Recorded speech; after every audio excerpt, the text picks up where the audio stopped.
Is my mic on? Are we okay? So good afternoon. As Lynn said, I am Patrick Egan. I'm a professor of politics and public policy at NYU. And this first panel is called What Happened and Why? And before we dig into the conversation together, I want to use a bit of moderator's privilege to set the table for this panel and our dialogues over the next few days. So this election obviously had good news for Republicans, but it's also some good news or not all bad news for Democrats. So for Republicans, the good news is obvious. They've won the presidency and the Senate and very likely the House. And that's going to make sweeping changes in policy possible at the national level. They've also won the national popular vote for the first time in 20 years as a party. So that's a big, big change in American politics. The GOP election win was accompanied by remarkable gains among voters of color, particularly Latino voters.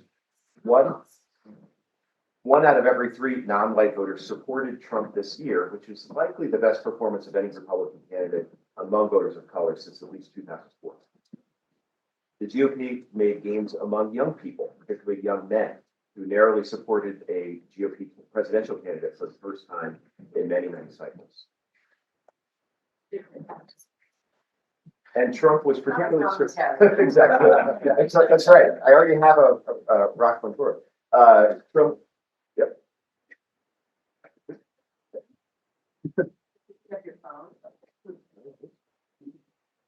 And Trump was particularly strong among voters who are less attached to the political system. So he swept first-time voters 56 to 43%. And among the so-called double haters, those with unfavorable views of both candidates, both him and Kamala Harris, Trump also performed strongly, winning this group 56 to 30%. So obviously a very good election for the Republican Party on a lot of different levels. However, in my view, it would be a mistake to view these results as a wholehearted endorsement of Trump's agenda and conservative politics generally. First of all, we should note this was not a landslide election. The national popular vote was close. As the votes are being counted, it looks like Trump is going to win the popular vote by just 2 percentage points, which, let's not forget, is the same margin by which he lost the popular vote to Hillary Clinton in 2016. Nobody thought that was a landslide for her. This is not a landslide for him. The election took place among levels of dissatisfaction with personal finances and the economy that would be devastating numbers for any incumbent party of any political background. So nearly half of all voters, 46%, said they were financially worse off today than 4 years ago. And that's a share higher than during the 2008 financial crisis when Barack Obama ran against John McCain. More than 2/3 of voters said the economy was in not so good or poor condition, and just 50% said this 4 years beforehand during the COVID-induced recession. Joe Biden's approval rating in 2024, an anemic 40%, was 10 points less than Trump's approval rating, 50%, when he ran for re-election in 2020. So another way to look at this is the fact that Harris even kept it close in these circumstances, losing 50 to 48, which is what it's going to be, rather than say 53 to 46, as McCain did to Obama in 2008, I think is notable. We should also note that Democratic Senate and House candidates who were less tied than Harris to the Biden administration's oversight of the economy ran well ahead of the vice president in many places. So Minnesota, Democrat Amy Klobuchar cruised to victory by 15 points, while Harris and Governor Tim Walz won that state by just 5. In Nevada, Democrat Jackie Rosen won by 2 as Harris lost by 5. There's lots of stories like this across the country. So in my view, I don't think it's a Democrats lost everywhere and need to rethink everything election like it was in, say, 1984 when Ronald Reagan was reelected in a landslide, or it was for the Republicans in 2008. And finally, we should note this is not a more conservative electorate by any means than it was 4 years ago. Self-identified conservatives actually made up a lower share of this year's electorate, 34%, than in 2020 when they were 38%. And voters expressed much more pro-choice positions on abortion. In the exit polls, 65% said it should be legal in all or most cases than they did in 2020 when just 51% said that. And majorities of voters in 4 red states, Nevada, Arizona, Montana, and Missouri, passed referenda enshrining the right to abortion, as did 57% of Floridians. It just wasn't enough to reach the 60% threshold in that state. So that's my stake. I think it's we would be it would make a mistake for either side to come to grand sweeping conclusions about what this election means. I don't think that'll stop any of our panelists from trying to do so, and that's fine. But I hope that this perspective gives us a little bit of a sense of how we might think about the next 2 days. So with that, let me quickly introduce the rest of the panel. We can get started. So to my right, to my left, I have Steve McMahon, a Democratic strategist and co-founder and CEO of Purple Strategies. He served in senior roles in 3 presidential campaigns and produced the advertising in support of Barack Obama for the DNC for the 2008 presidential campaign. I should note there are more extensive bios in the various materials accompanying this conference. To his left, we have JoDee Winterhof, Senior Vice President, Policy and Political Affairs at the HRC. She spent over a decade on Capitol Hill, including 4 years as Chief of Staff for former Senator Tom Harkin of Iowa. To her left, we have Jarrod Egan, who, among other things, is former Deputy Chief of Staff and Director of Communications for Vice President Mike Pence and Deputy Assistant to former President and soon-to-be President Trump again. And then to his left, we have Michael Steele, former RNC Chairman, former Lieutenant Governor of Maryland, currently political analyst for MSNBC, and host of the Michael Steele podcast. So thanks again, and let's get started. JoDee, tell me, what do you think happened and why? Are there big lessons here for the Democratic Party? Are there big lessons for, you work at HRC, are there big lessons for progressive organizations and groups? Do they need to do a rethink? Well, I think after every election, you have to dig deep and take a look at what really happened and not spin yourself into something positive or negative. And I think that process is ongoing. And as I was listening to you, sort of tee us up, there were cross currents, but I also think Kamala Harris's campaign being approximately 130 days long is unprecedented in terms of how we think about our elections. And so there's a piece of this for me that is like, we are living history in real time. And I would argue that the layers of challenge that Kamala Harris inherited as she became our nominee were immense and almost unovercomable. But it felt so damn good when it happened, right? Because we were so worried on the Democratic side, the pro-equality side, as I might say, that, that the challenge ahead, we had some rose-colored glasses on, I think, a little. But we also saw our volunteers and the energy and the enthusiasm increase, which I hate saying normal times, in an average election, usually are indicators that there is potential for success and to get this across the line. And I traveled a fair amount out to the battleground states and talked with a lot of our folks and teams on the ground. We have staff on the ground in the battleground states year round. And what I heard from them was pretty extraordinary. The numbers I tracked in terms of contacts and the volunteers and people showing up to do things was very extraordinary. And the same breath, just the things you named off, that short campaign, Biden's numbers, what had or hadn't happened in some ways. And then I would add, and we'll probably tease this out a little more across these couple of days, potentially her being the first woman of color and having both Black and Asian descent as part of her, history. That was a layer of complication, I think, that folks had to think through in different ways. And for many, very positive possibility in future.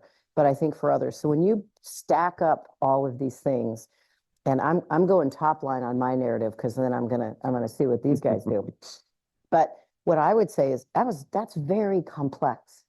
Those things are very complex, and voters want more clarity.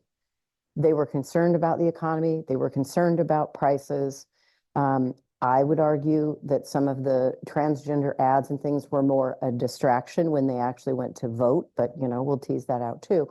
But I think there was kind of just too much. The rock was too big for her to push up the hill. I think it was too much. And so still sorting it out a little bit, but that's where I'm landing at the moment. And I'm sure we'll get a little deeper into it in the conversation. Thanks. Jarrod, what are you hearing from folks in Republican circles about how they're interpreting this election? Yeah, I think, I just listening to some of the stats you cited, I do think at the end of the day, the wins that the Trump campaign was able to pull off are a great sign for Republicans. I love seeing Miami-Dade flip. I love seeing, huge wins among non-white communities, among working class communities. That is a shift, to your point, that is a shift from the traditional conservative sense. But Trump is a unique candidate. And so I do think Republicans did a lot right. I mean, Trump's team in particular did a lot right. I don't know that it always translates, well, it doesn't always translate to other Republicans. So I do think it would be a misinterpretation to say, okay, this is the coalition of Trump and this will translate somewhere else. However, I don't think it can take away from just the unique ability that Trump has to kind of build a coalition that was able to win the whole blue wall and was able to bring in voters who don't normally vote. I mean, I've been to many Trump rallies, and you are bringing in people who are just not engaged in the political system. And so the test now for Republicans is great. You've got, each branch of government. We had that 8 years ago, and we didn't get accomplished everything we wanted to get done when we had that. Now you've got this 2-year window. That's kind of step one. But step two is, what is the path, a longer term step, but what's the path forward that can anybody else hold that coalition together that's not Donald Trump? Yeah, and Michael, I want to ask you that question too. So you presided over a changing Republican Party as RNC chair. Is this a new coalition of working class, more diverse set of voters that is going to power the GOP to some kind of permanent majority status? Or is it a much more fragile kind of story? Appreciate that.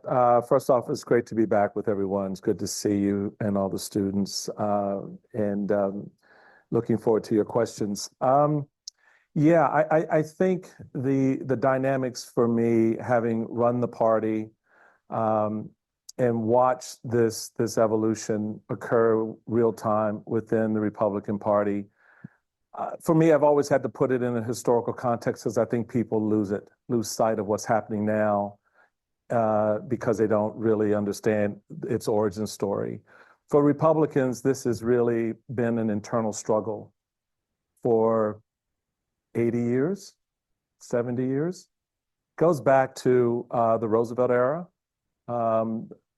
when the New Deal was created, and the struggle for Republicans to have a policy response to that. The 1950s, the John Birch Society, trying to make inroads. And for those who don't know, the John Birch Society was basically a white nationalist group, segregationist group that tried to take control of the party in the late 50s on the heels of President Eisenhower's leadership of the party. And the Republican leadership said, no, get the hell out. This is not who we are. You had Goldwater in the 1964 election reject civil rights, which was the hallmark, the calling card of the Republican Party, is basically what it was founded on, the civil rights of African Americans, and the party being the home of African Americans up till that time. When Martin Luther King was arrested and was sitting in the Birmingham jail writing his letter to the pastors, his Daddy King, was trying to find help among Republicans to get him released because they were Republicans, and there was no relief. And Daddy King went to his pulpit, and that was when you saw the break of blacks leaving the Republican Party at that time, because the party did not respond to the immediate need that the black community was requesting in getting Dr. King released from jail. Jack Kennedy was hesitant, but ultimately did, because his brother Bobby insisted that he intervene. He did, and that the rest, as they say, is ongoing narrative. 68. You have the Southern strategy, with the release basically of Democrats in moving away from its segregationist history and moving more into the civil rights space. That freed up Southern white men. To win the presidency, you had to go through the South. You had to go through Alabama, Mississippi, Texas, Louisiana. Republicans had no anchor there. So who did they make their appeal to? Southern white men. And that strategy formulated the Southern strategy in 1968 and propelled Nixon to the White House. It was also the last time that, because Nixon was still very popular among African Americans, that you had a larger than expected proportion of African Americans support Nixon in that race. And so my daddy, who was a Democrat, liked Nixon, for example. So there you had that sort of cross political alliance there. You had Reagan running in 1980, launching his campaign in a very controversial spot where civil rights activists were killed in Mississippi.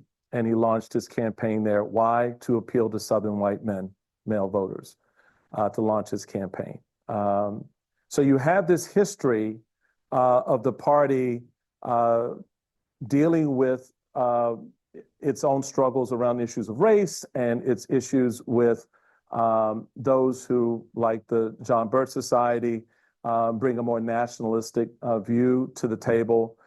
The difference has been the party leadership has always either kind of leaned into that or leaned away from it. And in the case of 2009, when I became chairman, you had this movement that was really kind of born out of the frustration of a lot of Republicans with the party establishment.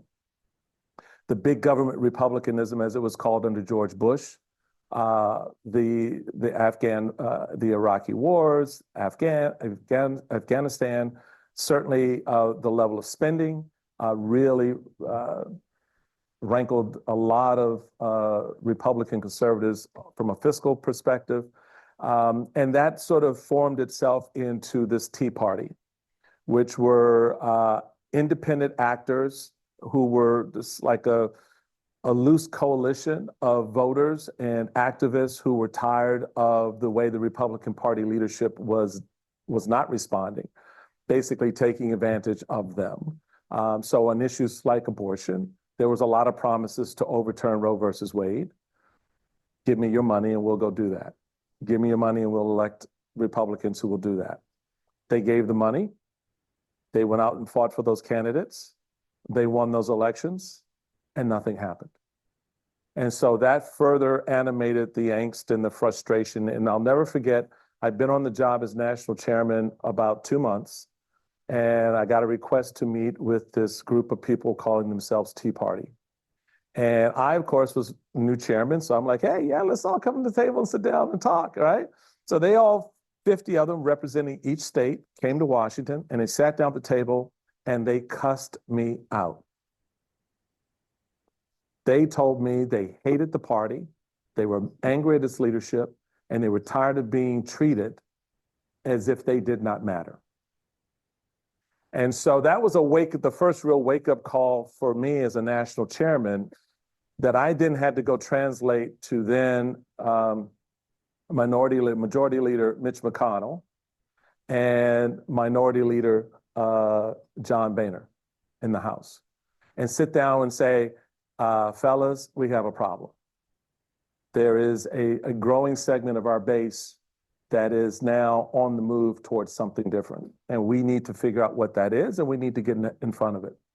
To be honest and rather frank with you, the party thought they could manage it. I told them they could not manage it. They will have to negotiate it. And so I took a different approach and negotiated the strategy for 2009 and 2010 that allowed us to win what we needed to win. So if you go back and you look at the candidates who won in that cycle, we had a significant number of Tea Party candidates win, but we also had non-Tea Party candidates win. We had a Nikki Haley. I got her elected governor of South Carolina. Tim Scott, member of Congress and from South Carolina. Susana Martinez, governor of New Mexico. So Raul Labrador. So we had a cross section of Black, white, Hispanic, men, women, a coalition of candidates to win elections with the Tea Party. How did we do that? Very simple. I told them, don't mess with my folks, I won't mess with your folks, right? Because remember, they were taking out, if you recall, taking out good Republicans who could win and are the only ones who could win where they were. So Mike Castle in Delaware is the only Republican who's going to hold that Senate seat. And Michael, I'm going to ask you to fast forward to the present. Well, but that, well, Just so we and can, I'm sorry, I went a little bit longer, but I really I think it's important to understand that where we are is not an aberration. It's not out of line. It's part of a continuation within the Republican Party, amongst its grassroots and its leadership. What Donald Trump did was basically come in and recognize that sentiment, that attitude, that value set had not been tapped. Yeah. And so he tapped into that. And he gave them a reason to support him. He held up a piece of paper and said, if you make me president, these are the people I'm going to put on the Supreme Court. And when the openings came, he did it. And that cemented that coalition for him. And he's since been able to build on that. But I wanted to give you a little history, so because I don't want to have a conversation when everybody's thinking that, you know, this is all new. It is not. It is part of a historical trend and line within the GOP that we have been struggling with since the 1930s. And we will continue to struggle with because the party's identity has been reset and reset over and over again. And we're going to see, as a final point, whether or not Donald Trump, in this iteration of the party, the MAGA iteration, solidifies that coalition. I have my doubts, but we will see whether or not he's able to do what Bush, Reagan, Eisenhower could not. Great, thank you. Steve, I want to ask you, as somebody who has a long-term perspective on Democratic politics, to tell us a little bit about how the Democratic Party's coalition has changed. So one thing that we've been sort of mentioning but didn't make explicit is that the education gap widened this year. So the share of folks with college degrees who voted for the Democrats is at the highest point in a long time. The share of folks without a college degree who voted for the Republicans is at the highest point in a very long time. And so this seems to be something that is going to continue to be a big presence in American politics. How does that change the way the Democratic Party is positioning itself, strategizing, et cetera? Well, I think that's the $64 million question, right? Let me start by saying, like Michael did, thank you for hosting us, and it's great to be back again. And let me also begin by saying, I think Kamala Harris did the best she could with the hand she was dealt, but she was just dealt a really shitty hand, frankly. So I want to start there because what I'm about to say is going to sound a little less generous. and I love the idea that Michael just introduced, which is what we're seeing today is a continuation of something that has been happening actually for quite a while. I'm not sure it's an enduring coalition for the Republicans, but I will say this. My first job in politics was working on Capitol Hill for Senator Ted Kennedy. And when I went to work for Ted Kennedy, the Democratic Party was the party of the working class. And it didn't matter what color you were. It wasn't the party of the Black working class or the Latino working class. It was the party of people who were trying to get ahead for their family, who go to work every day, who don't expect much from the government. They just expect it to operate, you know, competently. They want enough money to take their kids on vacation, but maybe to send their kids to college, or maybe not, to maybe buy a second house at the lake. And they were just trying to get ahead economically. And the Democratic Party was the party that was known for and stood for the working class. And it took on big corporations, and it fought for those people, and it made it very clear that we are fighting for people who work every day. And what I've seen over the past, 40 years, is a Democratic Party that has become at least as much about identity politics as economic empowerment. And I think that as we have kind of stepped away from the working class fight, and we're still a party of the working class and for the working class, but we're not as well known for that as we once were. And you know, my partner, Alex Castellanos, which is the red side of purple, said about a month ago, he wrote a piece and you know, he said, the Democrats think that this election is about issues.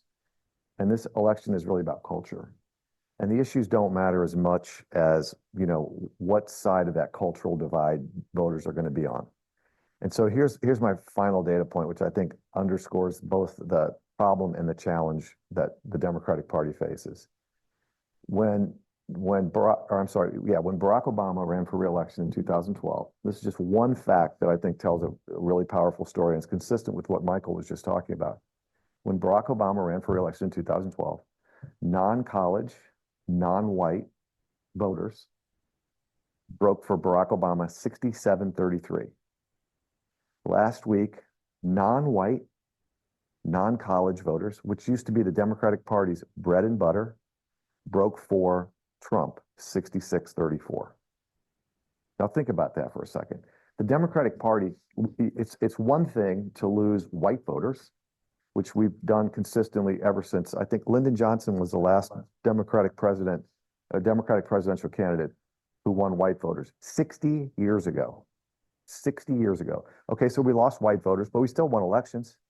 Why did we win elections? Because the working class, white, black, and others supported Democrats. Well, now the working class, the non-college educated, African-American, Latino, Asian voter is more likely to vote for Donald Trump than for a Democrat. That is a 5-alarm fire. And so I know you can find silver linings because you're a professor. And, but try to explain to Bobby Casey or to Joe Manchin or to John Tester that, there's a silver lining here, guys. They ran their hearts out and they lost because they got run over by a wave. And it was a cultural wave. And if the Democratic Party doesn't listen and learn from it, we're just going to keep getting run over. And the reason I'm afraid that this could be an enduring coalition is look what they've done, just like they've done with the Supreme Court. They've got the MAGA Republicans stacked up. JD Vance is 39 years old. He's not going anywhere. Donald Trump Jr., I predict, will run for president someday. He may actually run for president in 4 years. So there's going to be a steady stream of MAGA, and the Republicans have stolen our voters. And if we don't recognize that and say, what the hell are we going to do? Then I think it's going to be a long, long 4 years, 8 years, who knows? I'm sorry to be a downer, but takes all kinds. So so it's interesting too, when we think about policy, are we going to see the Republican Party endorse the kinds of policies we typically associate with the needs of working class people? I'm happy to throw that open to anybody. Which policies are Republicans going to pursue that help them keep this new working class coalition? Donald Trump was brilliant when he went out to Las Vegas and said, you know what? If you're a waitress or a waiter, you shouldn't pay tax on tips. Right. And it's like he's actually breaking the paradigm of Democrats and Republicans. That's something a Democrat should have said first, not a Republican. And that's just one example. I mean, he is asymmetric in terms of how he runs as a Republican. If he had come out for a $25 minimum, I actually thought 4 years ago, if he would have come out for a $25 an hour minimum wage, he would have been attacked by corporate America. The Democrats would have said it's too much, too fast, and he would have loved it. That's the kind of stuff that he does that is really politically smart. And if we don't recognize that it's politically smart, then, we sort of get what we deserve. Yeah, I'd agree with that. I think there are a number of lanes that the incoming president can tact towards to begin the effort of sealing in that coalition, particularly, I would say even more undereducated, because everyone has some level of education, but an undereducated, formerly non-voting population of voters who are now moving into the system. They have expectations, and the one thing Donald Trump is really good at is speaking to those expectations. The test now becomes whether or not he can meet those expectations, and that's where things have a higher propensity of going off the rails, because depending on how the Democrats ultimately respond from their minority perch, how they use the power of the minority, which I think they've been woefully inept at politically, particularly in the Senate, that if they don't use it, then he will have much more of a straight course to do things. I think he will maintain, as we saw in this election, a higher degree, and this is a real testament to Susie Wiles, the incoming chief of staff, to be able to manage his propensity to want to sway. Let him do it. Let him go outside, color outside the lines occasionally. But in order to seal that coalition, there will be some things that he will have to stay inside the political lines in order to do. Even with the majority in the Senate and in the House, presumably, and it's going to be a close nip and tuck in the House because he's going to probably have somewhere from 2, maybe 3 seats at best. So it's going to be status quo in that regard. You still have to, on something like a big issue like Ukraine, you're still going to have to navigate the space with Republicans who are not about abandoning Ukraine. And how does that conversation go?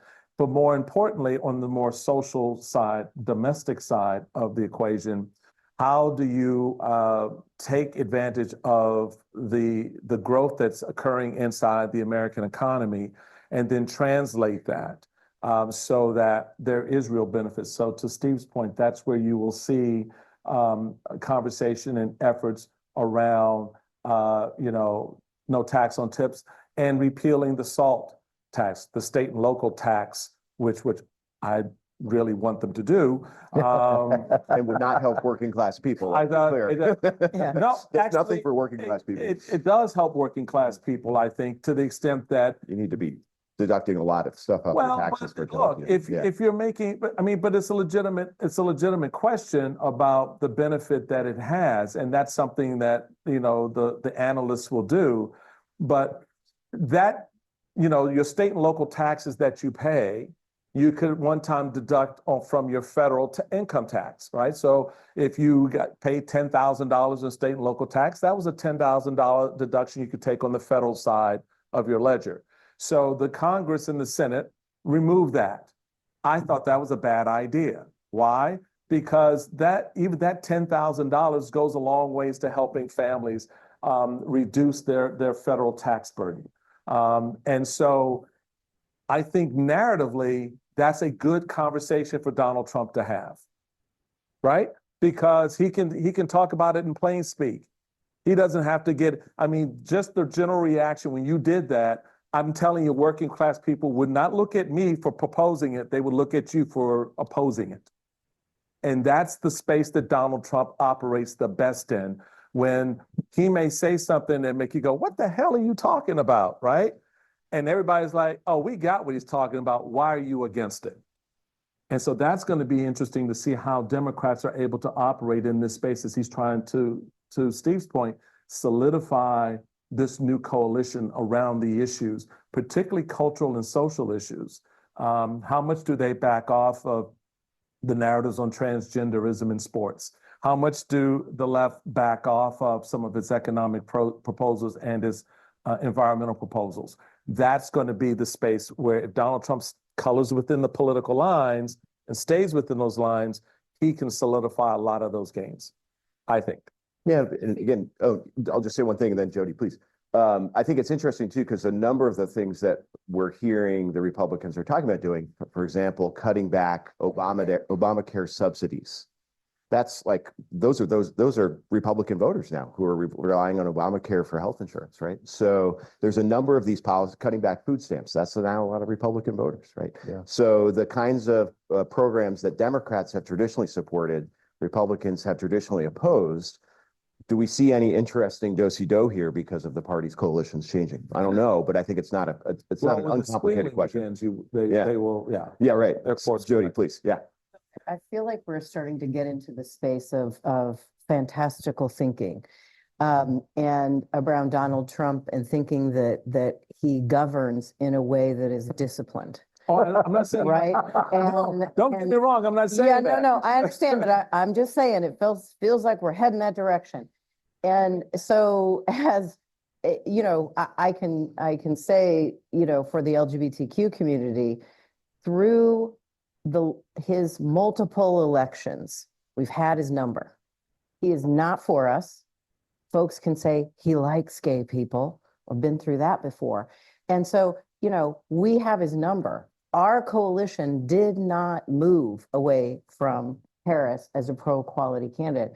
Our equality voters, who are LGBTQ folks plus allies, 81% of those folks voted for Harris. And so as we look at these things, like we got the guy's number, he's already saying this week some of the bills he's going to do. And so in terms of like the culture war, I think there's a piece of this that is also about the number of different communities or opponents, as he might see them, who he is going to attack in different ways. So you can flip one side of that coin and say, oh, he's just following through on what he said he would do. It's like, yeah, okay. So if you are an immigrant in this community and you have made your way through into the middle class and you think I'm solid, I'm okay, but he starts grabbing folks and deporting people or holding them in some way, like, and how is he selecting which businesses he goes into? How is he selecting which communities he goes into? I mean, this is the path we're on, right? He's already said he's going to kick people out of the military. We know these things. He says them. He's going to start doing them. And so, but the part about Trump that you can't count on is like you get up on a day and you think the Senate or the House are working on a certain thing and there's some celebration they're having, and he can tweet something and start the day in a totally different direction.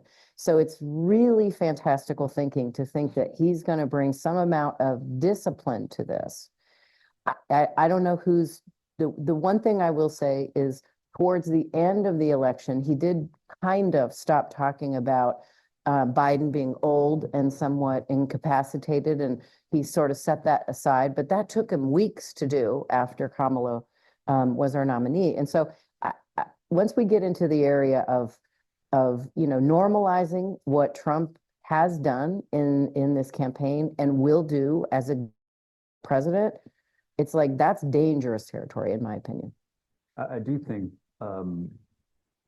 I think there's a lot of Americans that want Trump to go to DC and blow it up. Yeah, understood. That is to kind of what Steve was saying about the no tax on tips. I mean, why was Elon such a big part and continues to be such a big part? Elon's message was, I can pull $2 trillion out of the US government. You know, like there is not anybody who sits at home and says, you know, government's too small, it needs to be bigger. You know, that government's functioning perfectly. Like that is a huge part. So I think people absolutely wanted Trump back to go there and to shake things up. I think that is a big part of his message. I don't think anyone is expecting it to be disciplined. Although I do think, you know, while Trump himself is always Trump, the machine around him, the campaign around him was way more disciplined than any of the three I've been around. And just kind of being around a bit of this transition, also way more disciplined than the transition in 2016. So I do think the discipline is kind of around him that has not been in the past. But I think it would be, I don't think anybody voted for or wants Trump to go to DC and be disciplined. That's a good point. And again, we're seeing that around the world where you've got enriched democracies, big shares of the population are just fed up with anyone who happens to be in charge. And I think that's regardless of whether they're right or left. And I think this is a big problem for the contemporary West to try to figure out, which is how do you kind of figure out a way to satisfy these restive populations in an era of a lot of uncertainty and upheaval. So why don't we go to questions from our audience? We got a lot of folks here who I'm sure are eager to ask any of our panelists questions. You're welcome to ask a general question or to put somebody on the spot. We're all brave and hardy souls here, so feel free to ask questions, please. Hi, thank you. Thank you so much for speaking. It seems like one distinction that's coming out on the panel is between the policy positions that a party adopts and the party's identity as perceived by voters. So it seems like, the Democratic Party might still adopt positions that are very pro-working class, and yet working class voters do not perceive us as being for them. So my question is, how do you actually begin to shift party identity in addition to just changing the policy positions that you have? Oh, my name is Robert. I'm studying social policy, which I wish people cared about more, but I don't think that they do. No, I'm a Marshall Scholar, but at Oxford. Great. Thanks, Robert. Well, I think social policy is going to be much more relevant going forward when folks are going to be looking back at this period and trying to understand it. It's tougher to do real time because attitudes shift and change and have not settled. This conversation we're having now is really more projection than anything else because, to Jerry's point, we don't know how disciplined or undisciplined Donald Trump is going to be. We don't know how disciplined or undisciplined the U.S. Senate and the House are going to be. And we damn sure don't know how the American people ultimately are going to respond to whatever comes out of this administration. The point I was trying to make was that the opportunity is there for Donald Trump to solidify this coalition that they've created. The likelihood of that happening is going to be very, very tough, largely based off of what Jarrod said, that asymmetrical player, because he is an asymmetrical player. For the Democrats, the same challenge exists politically. So you have to distinguish what the parties want versus what the people ultimately want. And the voters have at least for now said, we want to go in this direction, blow the whole thing up. But that's, again, my point. That is not a new attitude. Republicans and Democrats, Americans have been wanting to do that for a long time. Occupy Wall Street. You know, the kind of consternation around social justice issues on the killing of George Floyd. You know, all of these currents and cross currents are shaping this political identity. So from a social perspective, where this ultimately lands is really yet to solidify and give us some clarity into that picture. But you do have some telltale signs that are going to be tested when policy, okay, mass deportation, national ban on abortion, and other policies, you know, when they start to fire 50,000 federal employees. I had the head of Heritage on my show on MSNBC, in which he said it should be 1 million. I'm like, okay, so who's going to run the government, right? You fire 50,000 federal employees, what happens the next day? You want to take out of the vein of the American people Obamacare when you could not repeal and replace when you had the power to do it, and there's still no plan. I was in the room in 2010 on the discussion on Obamacare and asked the then leadership, you have 14 doctors in the House of Representatives. Where is our plan to go against Obamacare? Oh, which by the way is the 1994 Heritage Plan. So that dynamic is going to be a real interesting test when they start pushing the policy forward, what this coalition responds to and how the coalition responds to it. And that's when your work is really going to take off. And Steve, before we go to this, let me quickly ask you about this too, because it occurs to me, I think the taxes on tip is a great example, which is that definitely helps working people. And it's a Republican solution for helping working people, which is less taxation, less government. Since the New Deal has been more government helps working class people. But we're in an environment where everybody kind of hates the government. They hate institutions. They're distrustful of all kinds of, you know, elites. So how do Democrats engineer a message that is, we're going to help working people using tools that you're going to be confident in? Well, it's a really good question. And I mean, the first thing, you know, you become known as a party for the fights that you pick. And one thing I would encourage the Democratic Party to do is listen to Bernie Sanders. Because Bernie Sanders sounds a lot like Ted Kennedy used to sound. And he's not all, you know, he's from Vermont, right? So Vermont is not a culturally progressive state. It's a rural state. It's a state where everybody's kind of like, leave me alone. More freedom, not less freedom, which, you know, is both attractive to the NRA and to people who want to protect, protect Roe v. Wade, right? He doesn't really wade too much into cultural issues. He's on the right side, but he doesn't let the cultural issues define him. He's defined by economic populism.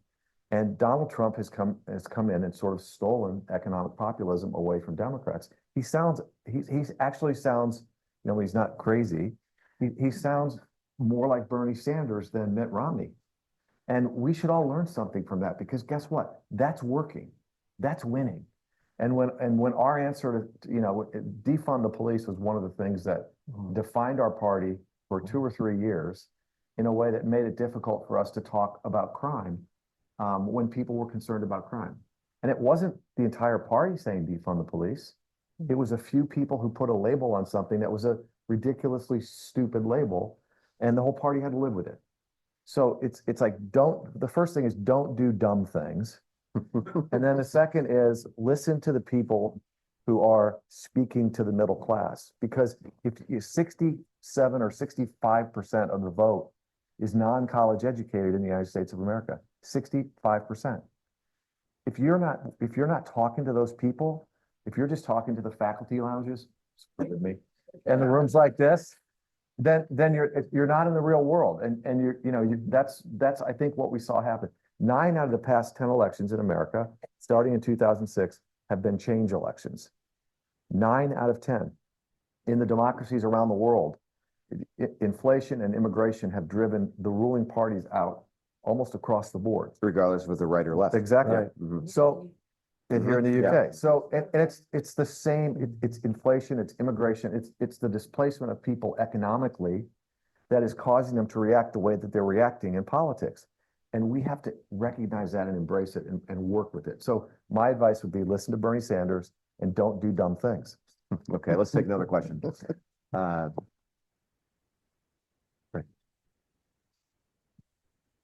Hi, We got hi. it. My name is Maggie, and I'm a NYU alumni, so you can probably guess my political leaning from there. This is more of a question for Jarrod and Michael.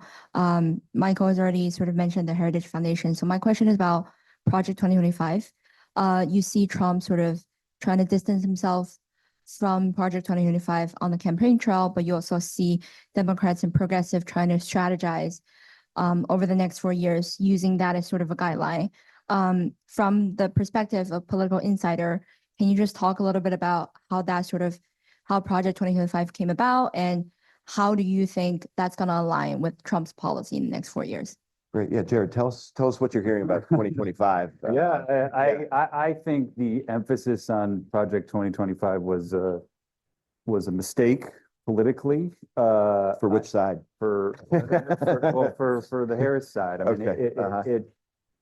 yes, very inside the Beltway conversation about Project 2025. I don't think anyone in the swing states followed that, and Trump was pretty quick to distance himself. The campaign distanced themselves. I mean, it was a very inside DC thing. You have a think tank that was putting together ideas for a second term. Some of them were politically angling for themselves. Some of them were just,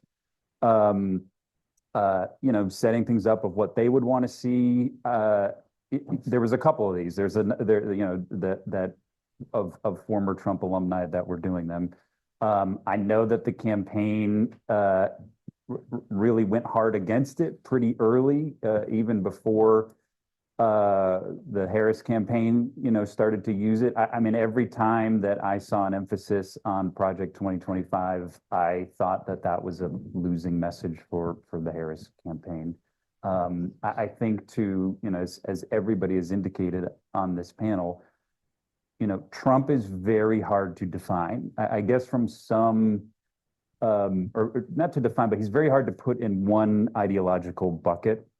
And I guess from their perspective, Project 2025 was a way to say that he was out of touch with the electorate. However, it's very hard to do when Trump, kind of the master of optics, is able to come out and say, stake out a position on abortion where he's basically coming out and saying, I will not support an abortion ban. I will leave it to the states. We talked about the no tax on tips. We talk about, his visit to McDonald's. I mean, it's like, there were a lot of things optically he did that when you start kind of bringing in a inside the Beltway think tank, it just doesn't, it's not going to translate in a campaign like that. And so I think it was a big miss by the Harris campaign to focus on that. And is it your sense that this side of the party's influence at this moment anyway is limited in terms of appointments and, you know, initiatives, et cetera, or? Well, I mean, Steve hit on this. There are emerging players in kind of the Trump universe that have a very big voice. JoDee has a huge voice. Don Jr., Tucker Carlson. I mean, so you know, but those are people who have a very strong point of view. You know, we'll see how Trump continues to make his cabinet. You know, not all of those fall under that group. So we'll see in the days that play out. But I do think that section, I mean, you throw Elon in there. I mean, there is a big group that are, I would not say are inside the Beltway types. These are people who have a very outside the Beltway perspective, who have a very strong voice. But at the end of the day, as we've hinted at, I mean, Trump makes the decisions, and Trump alone will pick, you know, what policies to present. Just real quick, when you stick a pig, what does it do? Squeals. Project 2025 was sticking the pig, because if it wasn't that significant, if it wasn't that important, then there's no need for the president of the United States to respond to it, right? If it's as innocuous as those in Trump world pretend it was, then you don't level it up into a national conversation. You ignore it. And you ignore it by not running away from it. Say, oh no, I don't want to do that, when 3/4 of the people who are crafting it are from your previous administration. We're not stupid, all right? We see what it is. We first addressed Project 2025 on my show in February of this year, and raised the concern. We invited the head of Heritage, who came on our show, and very much tied it to the incoming Trump administration. This was the blueprint. Yes, they had 47, whatever they called it, but the reality of it was the underpinning of what the administrative and policy push of this incoming administration is going to be is Project 2025, period. Just own it. Just say that's what it is, all right? And you know, if someone comes on and says, we're going to fire 25 or 50,000 federal employees, and there's no rejection, I've not heard anyone say that's not what we're going to do. I've not heard anyone from the Trump world say, we're not firing federal employees. What are you talking about? I've not heard that. Have you? I've not heard that we're not going to be creating camps essentially to herd and push people into. I've not heard that. There's been no rejection of a mass deportation plan, which is outlined in Project 2025. So come on, we're not crazy here. Just own it. That's my thing. Just own your shit. You know, fine, just call it what it is, and then work. Then everybody can work from that space honestly. Because you're not going to don't come on the back end and start leveling it up and start oh yes, now, you know, now everyone's running around town talking about Project 2025 like it's a glass of water. You know, when before, coming into the final stretches of the campaign, they were like, oh no, don't serve me that, I don't want that. So, you know, I get it. But just remember, when you stick a pig, it squeals. And if you didn't stick the pig by leveling up Project 2025, they wouldn't be squealing about it. And also remember, own your shit. In the words of a former And chairman. don't do dumb stuff. Don't do dumb Right? stuff. Sorry, I like to keep it real. Sorry. Exactly, that's right. We'll keep it clean. My apologies. Please. And tell us your name and where you're coming from, please. Awesome. So my name's Emily. I'm a student at Oxford here, doing my master's. Fundamentally, I really want to know, like, for the Dems, is there anything we could have done? Because, like, yes, Harris had an impossible hand, but like the right is sweeping. And obviously there's change candidates, right? And she was married to the administration, whether she wanted to be or not.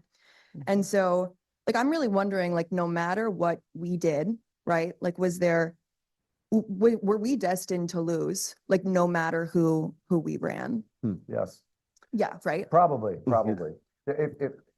So let me just say again, I think that she did the best she could have done with what the hand she was dealt. And I won't use a bad word, but she wasn't dealt a very strong hand. With an incumbent administration at 40% approval, an economy that people, the Democrats, we were very good at saying, well, the economy's great. Look at inflation's way down and unemployment's way down and the stock market. And everyone's like, yeah, but I go to the grocery store or I fill my car up or the cost of living is something I can't tolerate any longer. And it was better when he was president. So I think all those things, like around the edges, if I had been advising her campaign, I would have suggested to her that she basically say, when I was a senator from California, I was representing California. It's a very progressive place, and my policies reflected the electorate. And I'm now running for president to represent everybody in America, and I'm going to govern from the center. That's what I'm going to do. Now, she didn't do that. And I think it would have benefited her to do that. I think it would have been really smart, and it was very predictable that she was going to be asked, where did you differ from the Biden administration, particularly on inflation? And she chose loyalty over political expediency because she could have said something and she didn't. And so I mean, I give her credit for doing that. But I do think at the end of the day, it was a losing hand for any Democrat, almost certainly. And I also think, it's not, you can be a lot of things in America, but so far you can't be a woman and president of the United States. So I'm sorry, JoDee. JoDee, you had some thoughts about that earlier too. Well, yeah, I mean, sexism, racism is still alive and well. I think we can see it and right in front of us. I think the other thing that I'm reflecting on is you had, and you mentioned it in your opening, you had in many places approximately 60% of the electorate voting for or to take away bans on abortion, right? And the only state that didn't pass one of those initiatives was Florida, and the bar was at 60, and they got, I think, 58, 57 or 57, 58. And so there are folks in that group that voted for that and voted for Trump. Many, yeah. I haven't seen enough analysis to know the who of that, but hopefully, we'll eventually see more of the who. But I think one of the things that we're missing when we're talking a little more about some of these issues, whether there be equality or abortion rights or all these things, access to healthcare, those are not cultural issues for the people for whom they matter. They're more economic issues. And I'm not saying they're not rights and access and all these things. They are that, but they're not only that. And I think that's one of the spaces the Democrats can go to too, is that a lot of those working class folks, like that's important to them.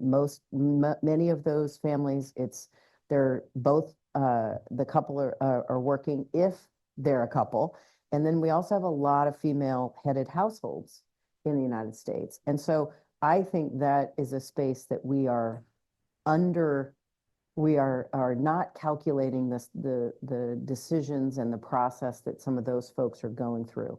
Once again, this election, was a moment in time, but there are going to be these other moments in time, I think. The other thing I would say in working in politics for over 30 years, in progressive politics, is, I trend personally towards more of the economic populism. I also worked for a person very similar to Ted Kennedy, my senator from Iowa, Tom Harkin. And there was space there. But I would also say, just as an example, he ran on abortion going back to his 1990 race. He didn't put it in ads that were, on TV, but direct mail, because every one of his opponents was not for any exceptions. And so that was a conversation that was had for a very long time. I think going for these bans, whether it's through the states or we're not going to do a national ban or whatever, if you're living in some of these states and you're starting to see the consequence of this, and this is not about the 24-year-old, that kind of, but this is about families who are trying to have kids and are, losing pregnancies and things.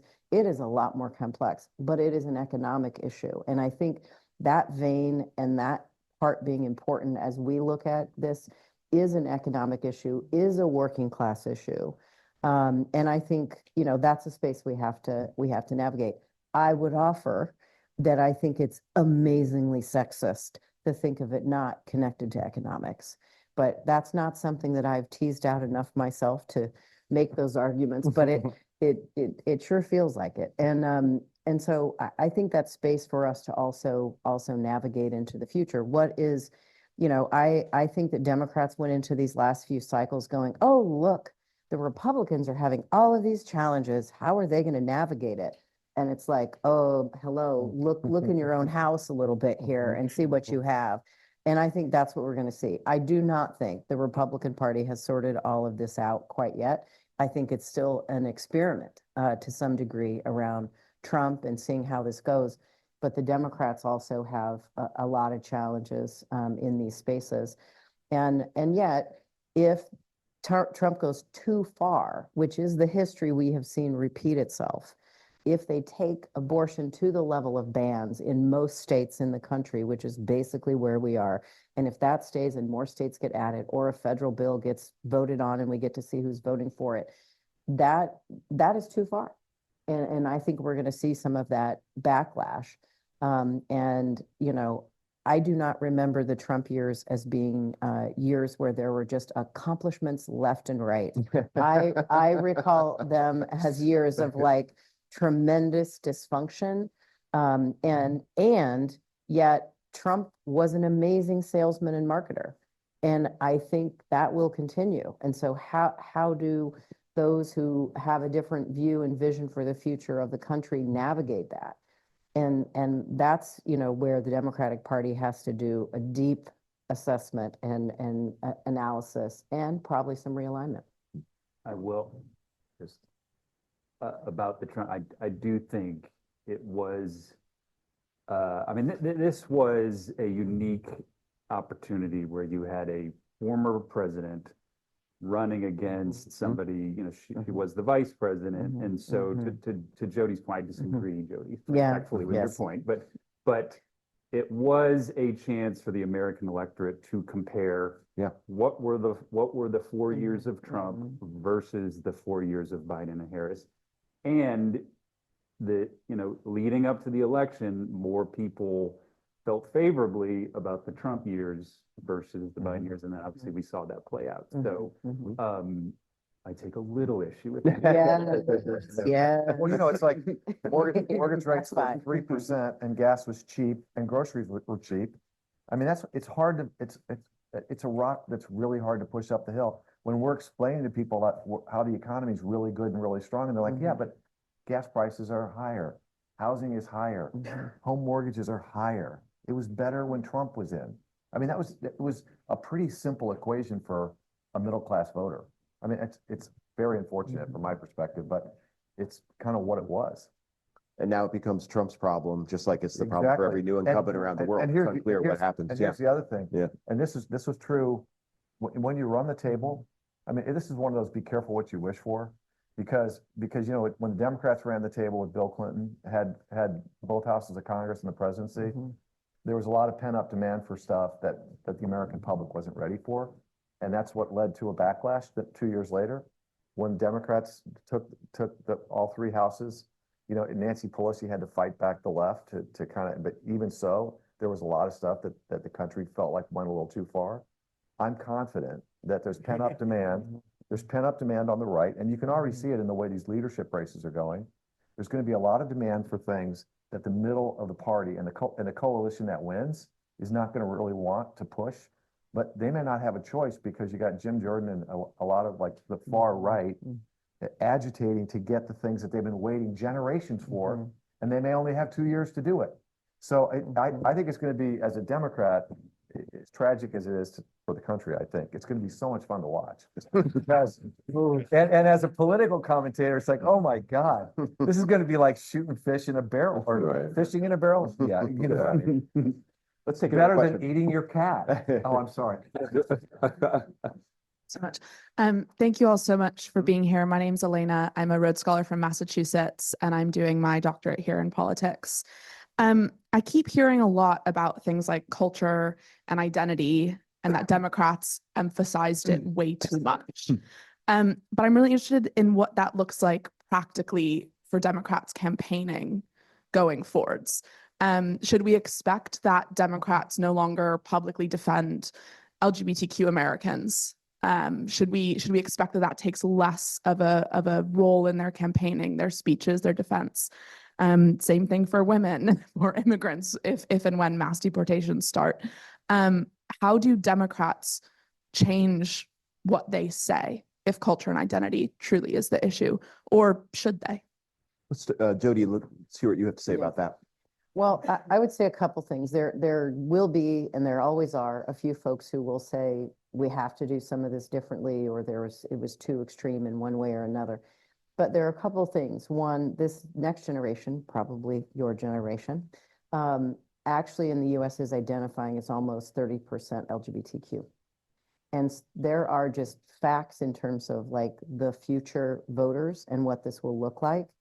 And so for folks to step back from equality broadly so that you might be fired from your job with minimal recourse, or you might not be able to get a loan because of who you are or who you love.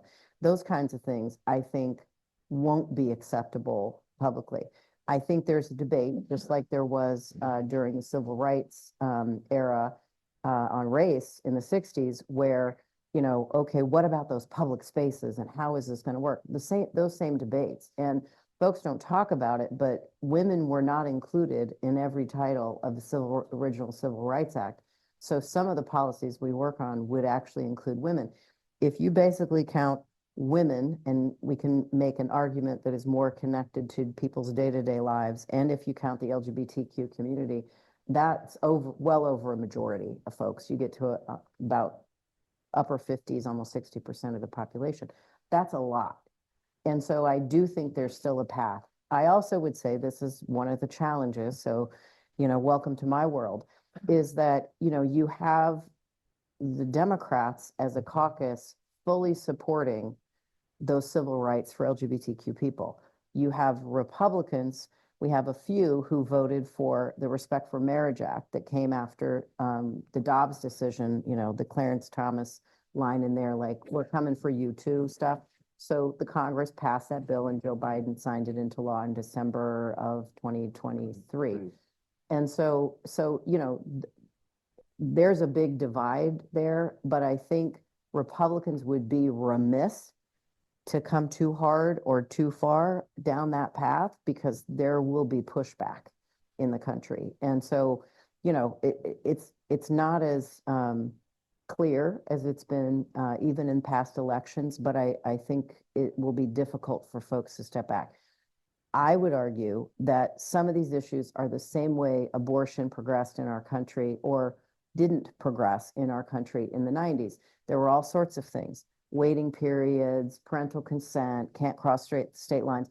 All of those things were to limit access. It's the same thing happening to the LGBTQ community. You go towards the piece or those in the community who are most vulnerable, or people don't fully understand what's happening or not happening. So you see sports, you see healthcare. But the more you actually have those conversations, the more people start to understand. And we started to see some backlash around, why are they bullying some of these folks? Like, what is this really happening in our community? You started to see that with a few more people. And that's how L, G, and B folks got some of our rights too, is that we had those debates, we came out, it's been, you know, progress. In the trans and non-binary community, there are more and more folks who are knowing those people. So this is not a, we're there today. This is a, we're moving continuously in that direction. And we will have some setbacks. And like part of this conversation, you know, is sort of a challenge, but we're going to keep making progress. It's not going to get rolled back. Michael, I want to ask you about that. And I just want to note, I'm thinking about 2004, when there were all these marriage bans on the ballot. They all passed. And the exit poll put moral values as the #1 reason why people were voting that year. And you could read that election as a rejection of cultural liberalism on this particular issue. I don't think, and you're welcome to disagree with me, I don't think you can read this election as about this issue. I think it's about the economy. It's about immigration, perhaps, but I don't think that you can come away with this as the electorate has moved socially conservative to the right. I don't know what you're thinking about that. The electorate has moved socially conservative to the right. I think in large measure it has, in many respects. I think that there is an undergirding idea that still animates itself in communities that are not covered by national news. And look, whether, taking your question and JoDee's answer, and let's expand it up a little bit to include issues around race and women and members of the LGBTQ plus community. The country is still grappling with what they think of those individuals, those communities, and those issues. Folks, we're 400 years into this thing, and we still haven't settled on the relationship between Black people and white people. And now you're going to layer in all this other stuff? That's the American story no one wants to talk about. No one wants to get into the nitty-gritty of the relationship between Black people and white people, let alone Hispanics and gay and lesbian people. Oh, and women, we're going to give them power too? I've heard it. I've been in the rooms with Democrats and Republican policy wonks and operatives who say, and I'll never forget this conversation out of the 2016 race, talking to folks and their response, because I was curious, given Hillary Clinton's bona fides against Donald Trump, irrespective of what you think of Hillary Clinton personally, in terms of her qualification to run this country, you know what the response was? If the choice is between, and this was related to Obama, if the choice is between a Black man and a white woman, we'll take the Black man.